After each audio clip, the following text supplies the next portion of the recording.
ya no hay más judío ni griego, no hay esclavo ni libre, no hay varón ni mujer, porque todos vosotros sois uno en Cristo Jesús. Nuevamente se puede entender el concepto de uno, de unidad, porque las personas siguen siendo personas.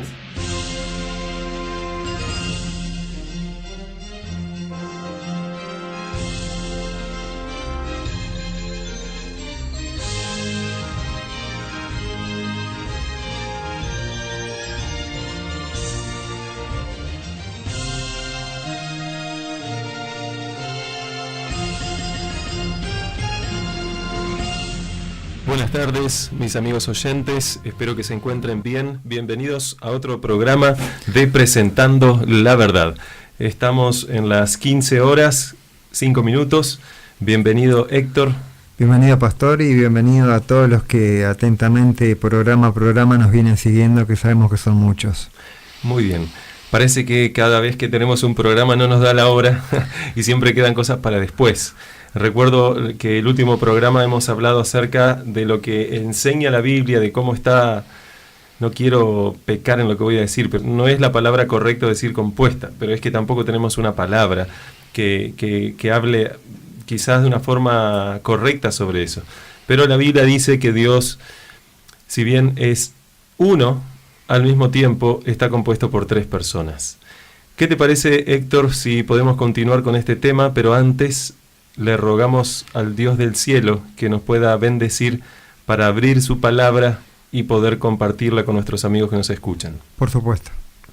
Amado y poderoso Dios, gracias te damos por este hermoso privilegio de poder abrir tu palabra una vez más, estudiarla y comprenderla. Te pedimos que tu Espíritu Santo nos guíe a todo conocimiento de la verdad y, como tu palabra dice, conoceréis la verdad y la verdad os hará libres. Perdónanos a cada uno de nosotros por nuestros pecados y ayúdanos a hacer tu voluntad. En el nombre de Jesús oramos. Amén. Amén. ¿Recuerdas qué es lo último que hablamos el otro día, Héctor? Los 3 Jehová. ¿Puede ser? Muy bien. El otro día no hablamos en sí de los 3 Jehová. Dije que íbamos a hablar de los Jehová. Tampoco me acuerdo sé de lo si último. dije cuántos eran. Sí, evidentemente la Biblia habla de 3 Jehová. Pero el otro día yo leí varios textos. Hoy voy a quizás leer no tantos, solo un 90% de todo lo que leí. No tanto, pero voy a tener que leer algunas cosas. Miren, la Biblia dice lo siguiente. El otro día leímos en Deuteronomio capítulo 6, versículo 4, lo siguiente. Oye Israel, Jehová tu Dios, Jehová uno es. ¿Cuántos Jehová dice la Biblia que hay? ¿Puedo repetir de vuelta? Oye Israel, Jehová tu Dios, Jehová nuestro Dios, mejor dicho, dice el versículo, Jehová uno es. Claramente uno. Dice ahí la palabra uno. Ahora, el otro día he mostrado que hay varios versículos que dice que Dios es uno. Bueno, especialmente este es el que más se conoce.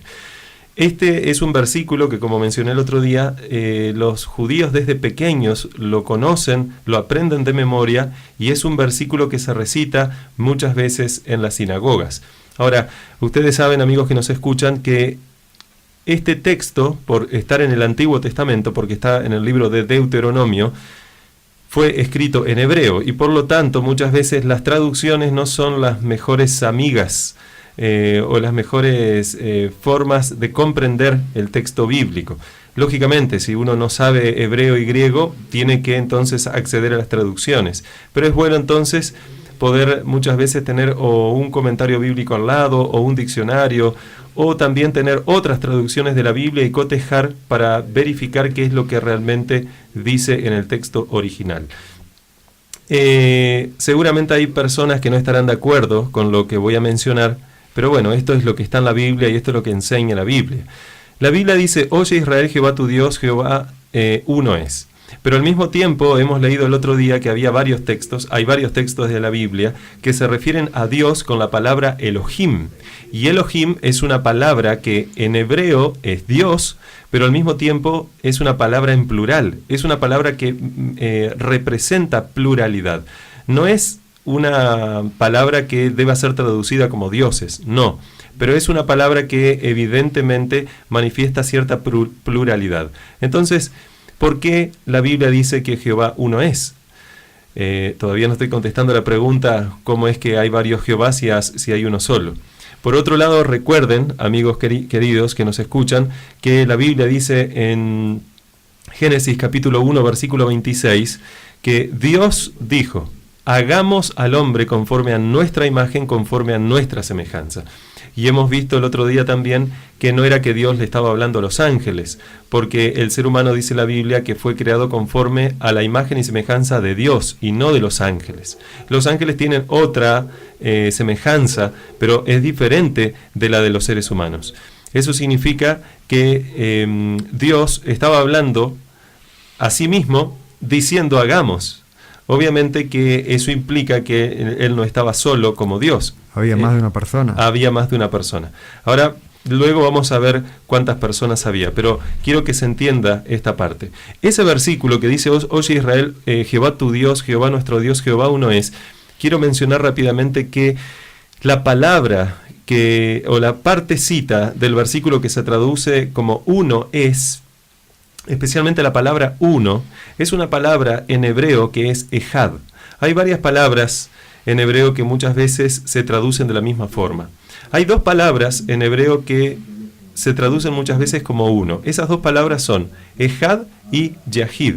La palabra ejad tiene una connotación de uno, pero significa especialmente uno en un sentido diferente de único. Significa unidad. Ahora, la palabra de Dios dice lo siguiente. Disculpen, es que creo tener interferencia acá. La palabra de Dios dice lo siguiente, que Dios, cuando creó al ser humano, dijo: hagamos al hombre conforme a nuestra semejanza. Y la Biblia dice claramente ahí: Jehová nuestro Dios, Jehová uno es. Ahora, lo que yo quiero decir es que la palabra uno no necesariamente significa único. En este caso, si la Biblia estuviese diciendo Jehová es único, no hay otro Jehová, Jehová es uno solo, uno numéricamente hablando, en el texto original debería haberse utilizado la palabra yahid, que significa único o solo. Por ejemplo, esa es la palabra que se utiliza en la Biblia cuando Dios le pide a Abraham que sacrifique a su hijo. Dice: Dios le pide a Abraham que sacrifique a Isaac, tu hijo, dice, tu único hijo. Y la palabra único ahí en hebreo es yahid. Pero no es la palabra que aparece aquí cuando la Biblia dice Jehová uno es. La palabra que aparece es ejad. Y ejad, insisto, tiene una connotación de pluralidad. Por ejemplo, hay otros casos en la Biblia donde aparece la palabra ejad, para que se den cuenta que uno significa uno en un sentido, pero no significa uno de único. Cuando en Génesis capítulo 2 versículo 24, la Biblia dice: por tanto, dejará el hombre a su padre y a su madre, está hablando Dios, y se unirá a su mujer y serán una sola carne. ¿Te imaginas, Héctor, que el hombre y la mujer ahora se fusionen y entonces aparece una criatura de 4 brazos, 4 piernas, 4 ojos, 4 orejas y no sé cuánta cantidad de dientes? No me imagino eso, pero sé lo que significa, o sea, sé lo que transmite ese versículo. Bien, ¿en qué sentido serán uno entonces? Porque el hombre no deja de ser hombre cuando se une a la mujer, y la mujer no deja de ser mujer cuando se une al hombre. Por ejemplo, Julio y Susana. Si Julio se casa con Susana, Julio no deja de ser Julio. Cuando se casa con Susana, no deja de tener su personalidad. Su personalidad es única, y lo mismo pasa con Susana. No adquieren ahora un nuevo nombre y ese nombre ahora es Jusana. No, claro. Eso no tiene sentido.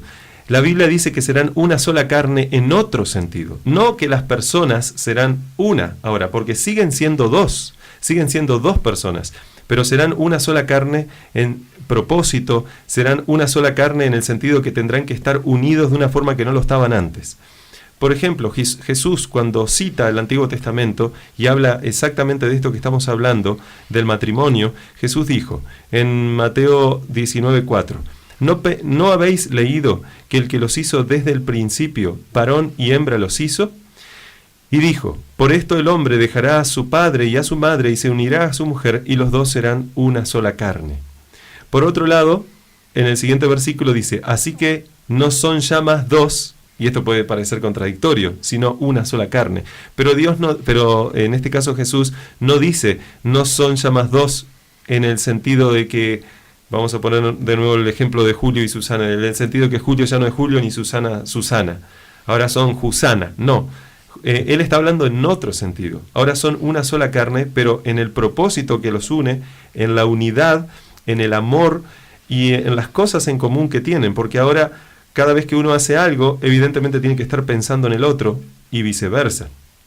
Y luego dice, lo que Dios juntó no lo separe el hombre. ¿Hasta aquí está claro? Sí. Hay otro ejemplo más. Por ejemplo, cuando se acuerdan de la Torre de Babel, ¿te acuerdas de la Torre de Babel, Me acuerdo. Héctor? Bien, la Biblia dice que el ser humano empezó a construir una torre gigantesca, desconfiando de que Dios quizás pudiese volver a enviar un diluvio y que con esa torre se harían famosos.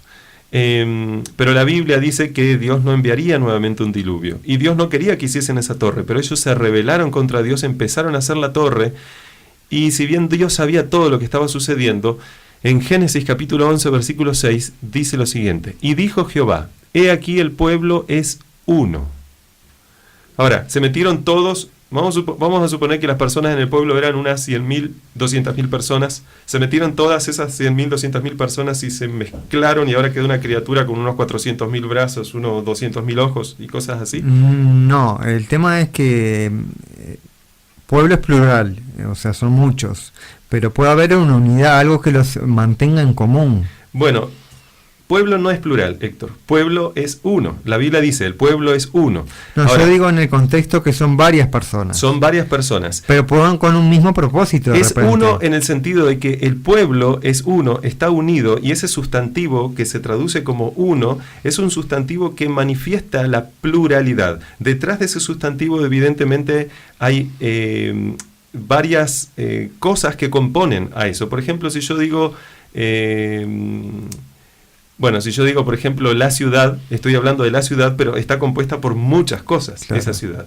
Cuando yo digo que el pueblo es uno, el simple hecho de decir la palabra pueblo, por más que diga un pueblo, digo, por ejemplo, la ciudad de Rivera es un pueblo, o si dijese, Rivera y Livramento son un pueblo.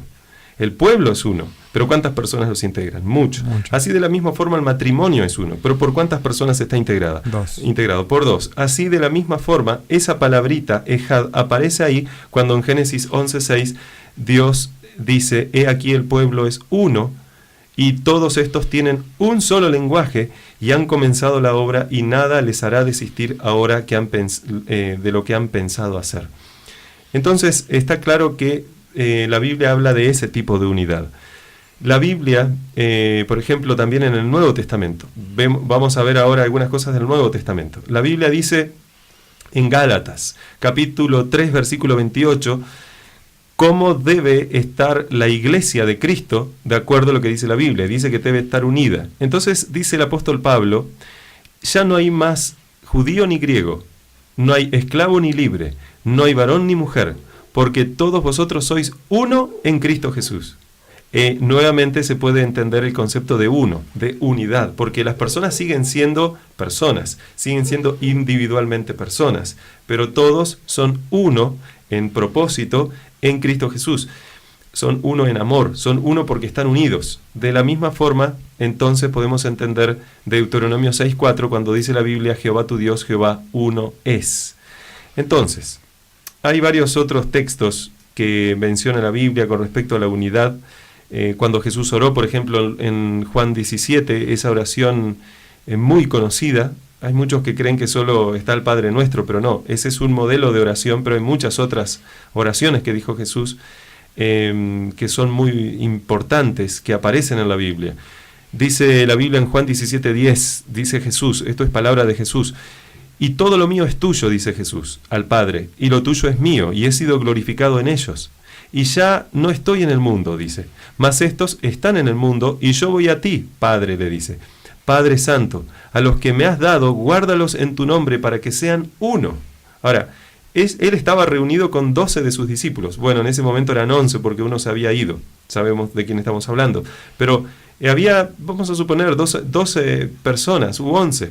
¿Qué significa? Que todas las 12 ahora se juntaron en un solo cuerpo, ahora quedó una criatura rara de 24 brazos. No, eso no es lo que enseña la Biblia.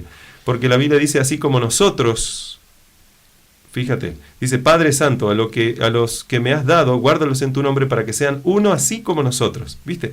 Jesús dice, Jesús y el Padre, tú y yo somos uno. Después vamos a hablar de la tercera persona de la Trinidad, pero estoy hablando de lo que el texto dice aquí.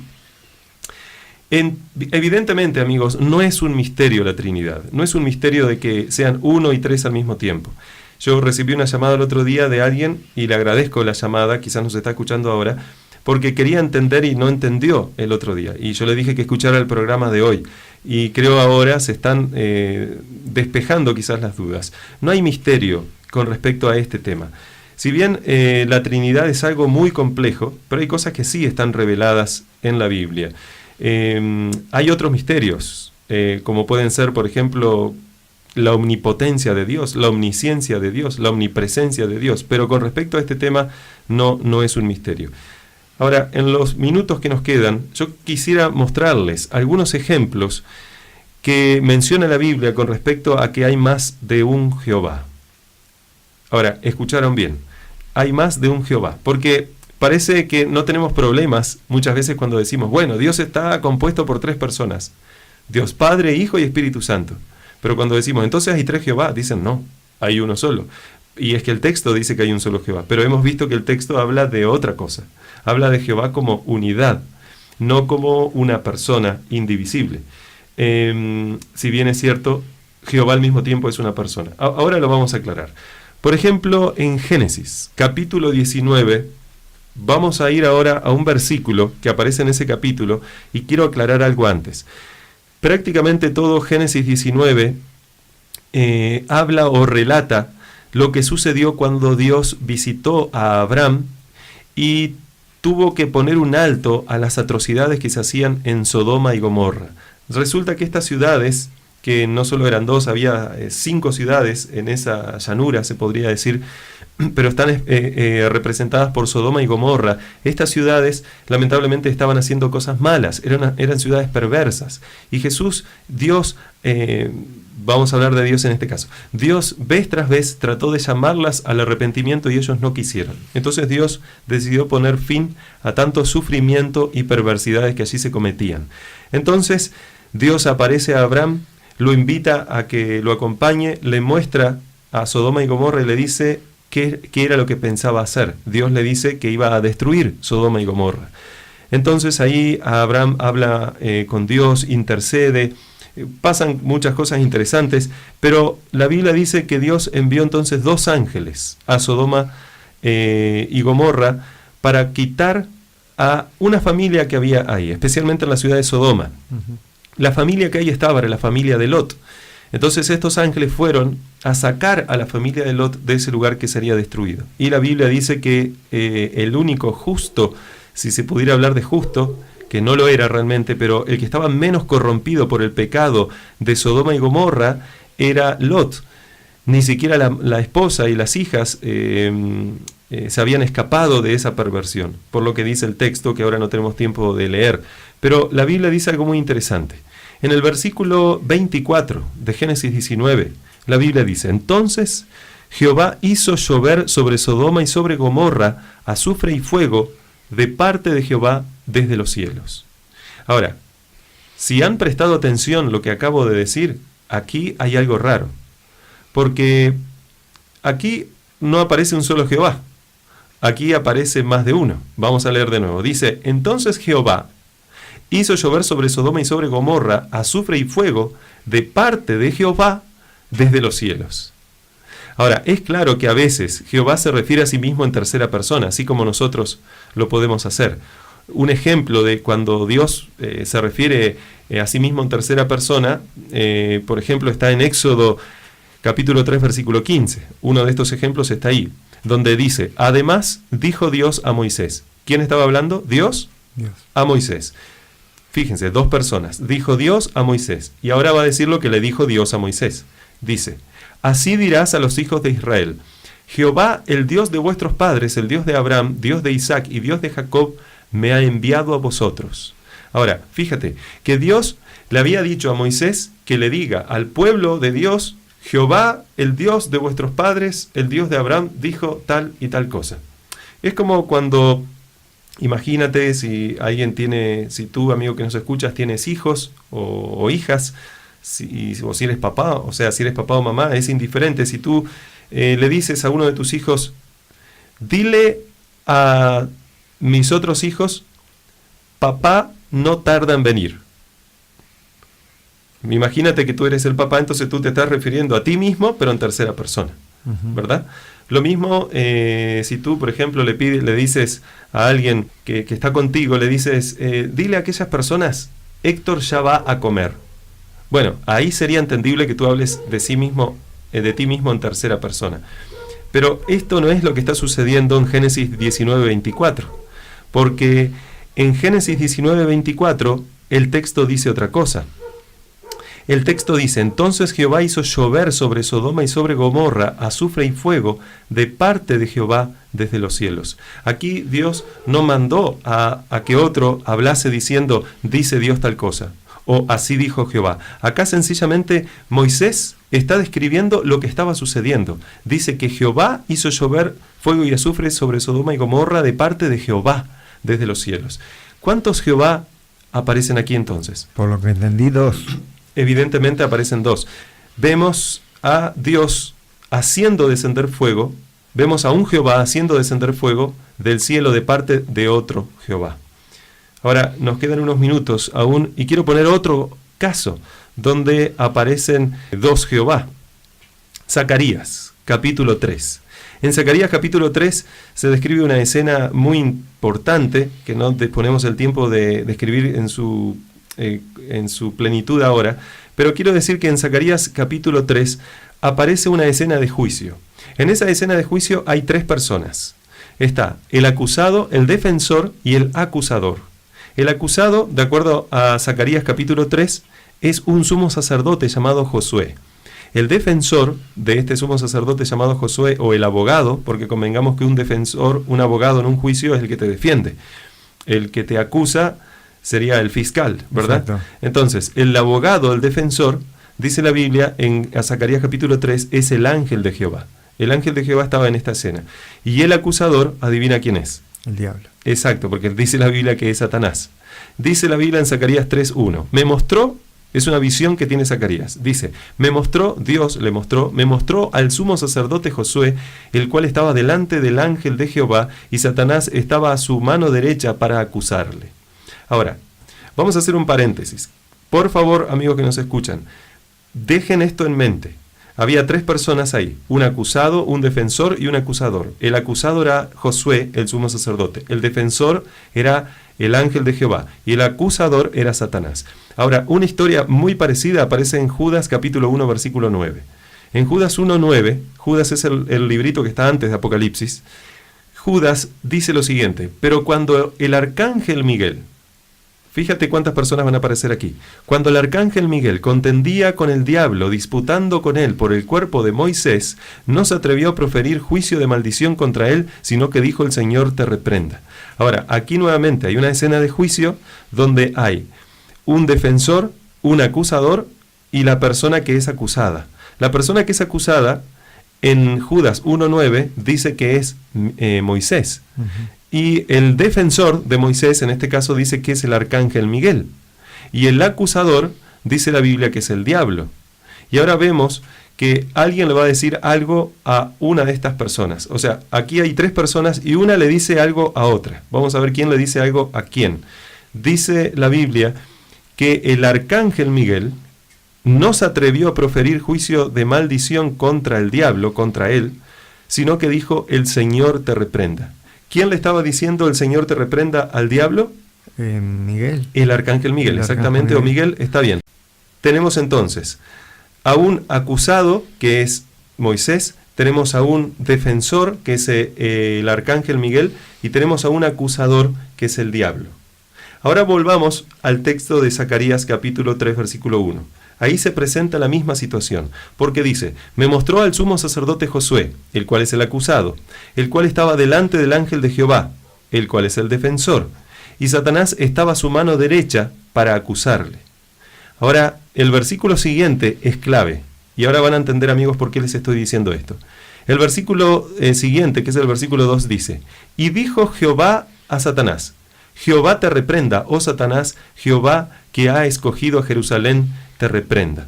Ahora, esto es muy importante, porque en el ejemplo anterior, en el ejemplo de Judas 1:9, el que le dijo al diablo, el Señor te reprenda, ¿quién fue? Fue el arcángel Miguel. Ahora, el que aparece acá diciéndole a Satanás, Jehová te reprenda, no dice que fue el arcángel Miguel, y tampoco dice que fue el ángel de Jehová. La Biblia dice que fue el mismo Jehová que le dijo a Satanás, Jehová te reprenda. O sea, nosotros, por el ejemplo que estaba anteriormente de Judas 1:9, podemos ver que el defensor, que es el abogado de Moisés, en este caso el arcángel Miguel, era el que tenía el rol de ser defensor y de decirle a Satanás, Jehová te reprenda. Y acá vemos exactamente en Zacarías 3:2 la misma escena. Lo único que en vez de estar Moisés está Josué, en vez de estar el arcángel Miguel está el ángel de Jehová, y en vez de, y está el diablo o Satanás, que es la misma cosa, es el mismo ser. Y ahí quien tendría que haberle dicho a Satanás, Jehová te reprenda, era el ángel de Jehová. Sin embargo, ahí dice que Jehová le dijo a Satanás, Jehová te reprenda. Ahora, yo puedo tener hijos y ver que se portan mal, entonces decirle, ahora vas a ver cuando venga mamá. O mi esposa puede decirle a ellos, ahora vas a ver cuando venga papá. Pero yo me llamo Alejandro. Si yo agarro y a mi hija, por ejemplo, le digo a alguna de mis hijas, le digo, ahora vas a ver con Alejandro. Sonaría extraño. La persona que me está escuchando diría, él está hablando de otro Alejandro. Yo a lo sumo le diría, te voy a reprender más adelante, pero no le diría, ahora vas a ver cuando Alejandro te reprenda. Diría, ahora vas a ver cuando yo te castigue o cuando yo te reprenda. Evidentemente aquí nuevamente se aplica el mismo concepto. Jehová no está hablando de sí mismo diciendo, yo mismo te voy a reprender. Jehová le dijo a Satanás, Jehová te reprenda, pero este Jehová vimos que realmente está teniendo el rol de defensor, que ese rol lo tenía el ángel de Jehová. O sea, en otras palabras, realmente fue el ángel de Jehová el que le dijo a Satanás, Jehová te reprenda. Lo que pasa es que la Biblia dice que el que le dijo a Satanás no fue el ángel de Jehová, sino Jehová. ¿Por qué pasa esto, amigos? Porque la Biblia, no tenemos tiempo para verlo ahora, lo tendremos que ver luego, y lo vamos a ver luego, justamente porque este es un tema apasionante y muy importante. La Biblia dice que el ángel de Jehová es el mismo Jehová. Cada vez que aparece el ángel de Jehová en la Biblia, amigos que nos escuchan, es una alusión al mismo Jehová. En este caso, la Biblia dice que Jehová le dijo a Satanás, Jehová te reprenda. Hay dos Jehová en este texto. Y nosotros luego vamos a confirmar que lo que estoy diciendo es cierto, que el ángel de Jehová es Jehová, y no solo es Jehová, sino que la Biblia dice cuál de los tres Jehová es el ángel de Jehová. Vamos a ver luego que realmente lo que enseña la Biblia es que el ángel de Jehová no es ni más ni menos que Jesús. Quiero culminar con un texto que está en el capítulo 1 de Primera de Juan, capítulo 2 de Primera de Juan, versículo 1. Hijitos míos, estas cosas os escribo para que no pequéis. Y si alguno hubiere pecado, abogado tenemos para con el Padre, a Jesucristo el justo. ¿Quién es nuestro abogado? Jesús. Jesús. Y Jesús dice que es nuestro abogado, y nuestro abogado es el defensor. O sea que Jesús evidentemente tiene el rol que tenía Miguel Arcángel y que tenía el ángel de Jehová. Y luego vamos a ver que Miguel Arcángel, el ángel de Jehová, y Jesús, los tres, son alusiones a la misma persona. Jesús es el Hijo de Dios, vamos a ver luego que el ángel de Jehová también lo es, y que el arcángel de Miguel también lo es. Pero los tres son la misma persona, son sencillamente diferentes títulos que utiliza la Biblia para referirse a Jesús. Se nos están pasando los minutos, así que Dios los bendiga a todos, amigos que nos escuchan. Dios te bendiga, Héctor. Gracias, pastor. Yo hay dudas que me evacúo apenas salgo de acá de la cabina, pero los invito a los que están escuchando a que llamen a los teléfonos que el pastor dio al aire para evacuar toda duda. Amén, así es. Que nos vemos el próximo viernes en otro programa de Presentando la Verdad.